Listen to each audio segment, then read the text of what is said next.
to applaud all the fans who stuck around this week. I want to applaud all the fans who tuned in for the race. Everybody, I mean, rain delays, especially that kind of rain delay where it's like prolonged, it's on and off, you never know what's going to happen, the Xfinity race, all that stuff getting bounced around and pushed around. We still had a really good crowd at the track physically, and, as far as I could tell, everybody was tuned in on Monday, and that was good to see. Yeah. Typically, there's this threat that when a race is rain delayed to Monday, it's an afterthought.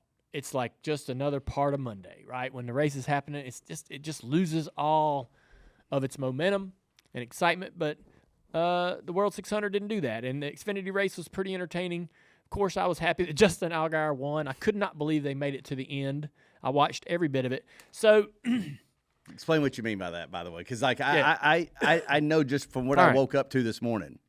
This is a little bit of a personal story mixed in with some racing. I'm at the Indy 500. I'm going to miss all of the NASCAR stuff. But then the rain and the weather meant that I would be in town for yesterday's racing. But my wife had scheduled Isla's first sleepover. Oh, cool. A friend at school. And for people who aren't parents, this isn't going to amount to nothing, right? This isn't going to matter at all to you. But if you are a parent, I'm going to tell you, man. When Amy said, hey, Isla's got a friend coming over from school, that was another really big moment where you're like, how in the hell did I get here? Somebody's trusting their kid with us? Do they know what they're doing? Okay. So, who is this kid? You want to know everything. You want to know. Yeah. Right. No, I know who the kid is. I'm going to school. Well, I go to school, and I pick Isla up and I drop her off. So I know the moms and I know the other kids and everything. And I know who Isla's best friends are. She talks about them all the time on the car ride home. We had her birthday, had all kinds of her friends over with their parents. So, I mean, there's, I knew what I needed to know, but I'm gonna tell you, man, I was like, oh, all right. So I need to be home. I need to be home for that. I don't need to make any plans. That'll be, Amy's gonna need some help with Nicole. We're gonna have Isla and her friend. They're gonna be so excited, on high energy all day long. Amy's gonna be wore out. So I didn't plan on going to the racetrack. And so, the Xfinity race was supposed to happen at 11 o'clock in the morning. And Nicole has a fever, low-grade fever, but she's, it's like every other week this kid is dealing with some snottiness. And so I'm holding Nicole all day, like throughout the whole Xfinity race. The start of the Xfinity race, the rain delay, the start of the Cup race. Amy took the girls to the movies for a little bit, and so I was home babysitting a sick 2-year-old. But I was in the plane with Letarte, and I was like, "Hey, man, we're coming home from Indy." I was like, "There's going to be another kid in my house when I get there, Steve. Where Alice having her first sleepover," and he goes, "Oh man, be ready." And I was like, "Okay, give me some advice." He's like, "You better, if they wake up in the middle of the night scared, you say to this kid, you're like, hey, I will call your mom and dad. It's totally fine. Don't be upset. We'll call them right now.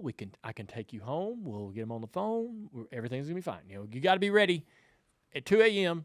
to get out of bed, get in the car, and go somewhere, right?" And so, am I right, Mike? Do you feel like this is? No, you're not.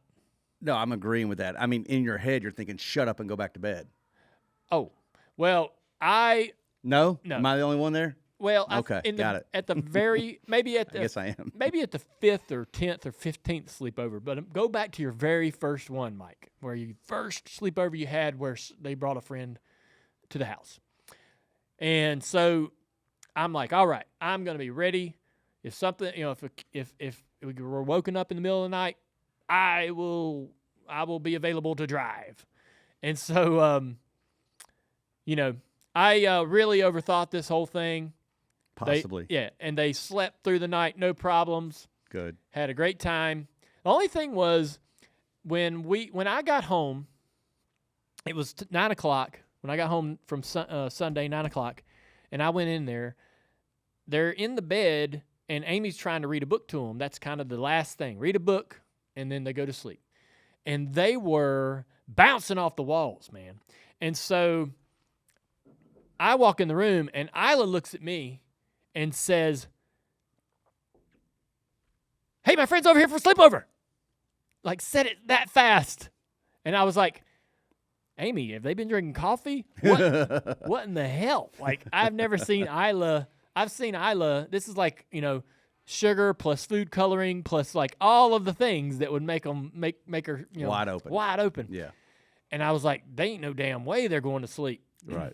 All right. So we turn the lights out. We got the little cam, the baby cam, so we can watch them. All right, y'all go to bed, get in bed. All right. So we go back. Me and Amy go back into our bedroom, and we're laying there in the bed. And I turn on the little monitor, and they have gotten out of bed, and now they're doing flips into the bed off of the furniture. And it's one after the other. They're just going. It's like gymnastics are happening, right? In the dark. Y'all have to be laughing at this. Oh, right? We're laughing. Yes. I've got it all. I recorded it. Good. I got it all on my phone. Isla flips into the headboard, smashes her nose. Now we're crying. Oh, wow. Got to go in there. It's a big change. You okay?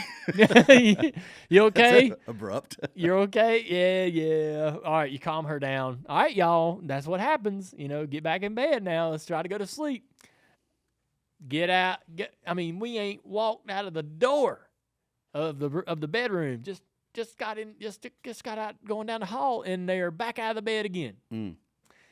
And now I can talk on that thing. I'm like, y'all get to bed now. It took forever for them to not want to get out of the bed and play. And goodness gracious.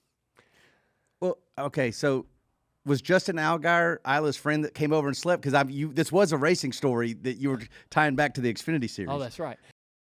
So I guess what I'm trying to say is I had to watch all of the racing at home. I wanted to go to the racetrack. I wanted to be there because the last time I was in Victory Lane at Charlotte, I believe, might have been 2001. And so, we never won there as JRM till last year with Josh, and I was in Indy. And now we won again, and I'm at home. And so it feels weird, 30 minutes across town, your guys are in Victory Lane, and you're laying in the bed. But I watched every lap. I didn't think that they were going to make it to the end. And everybody's pitting, and I'm like, well, how in the hell are we that confident that we can get to the finish of the race? Everyone but the top 2 or 3 are pitting for fuel. Right. And he not only was able to finish the race, but had enough gas to do a really long burnout and all kinds of donuts. Yeah. So anyhow. That's impressive conservation of fuel right there.